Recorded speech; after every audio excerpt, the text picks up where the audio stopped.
E quais lições dos Correios mundo afora podemos tomar como referência aqui no Brasil? Então, os Correios no mundo, quer dizer, Correio brasileiro já é muita coisa, né? Se pensar 5.570 municípios, integrar esse território já é muito. Se você pensar assim, Correios no mundo é um universo de pesquisa, né?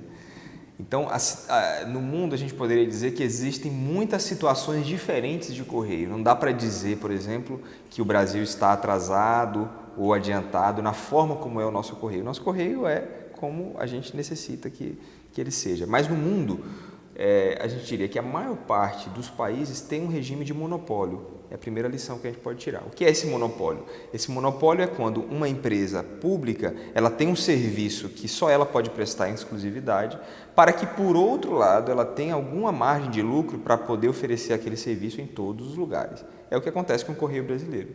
Então, o monopólio postal nada mais é do que só os Correios podem oferecer o serviço de cartas, serviço de segmento mensagem, mas com isso ele consegue oferecer o serviço naqueles lugares que não são lucrativos. Isso é a realidade na maior parte dos países do mundo. Então isso foi uma das coisas que eu fui investigar na minha pesquisa.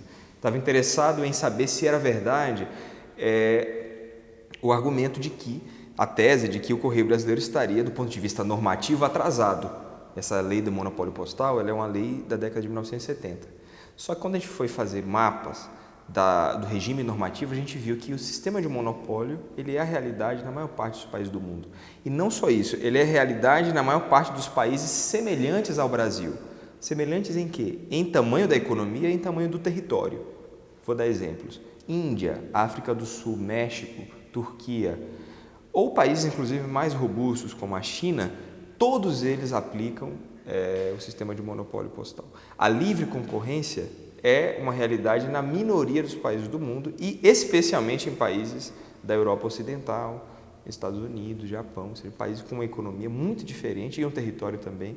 Fazer uma logística de correios na Suíça, por exemplo, é muito diferente de fazer uma logística de correios no Brasil. Essa é a primeira lição que a gente pode tirar.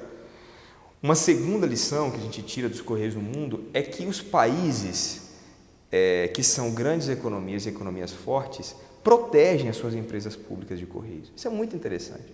Por exemplo, se por um lado as grandes empresas interessadas em comprar os correios públicos no mundo todo são empresas sediadas nos Estados Unidos e na Europa, como FedEx, UPS, DHL, por outro lado, nesses países, como Estados Unidos, por exemplo, eles continuam tendo sua empresa pública.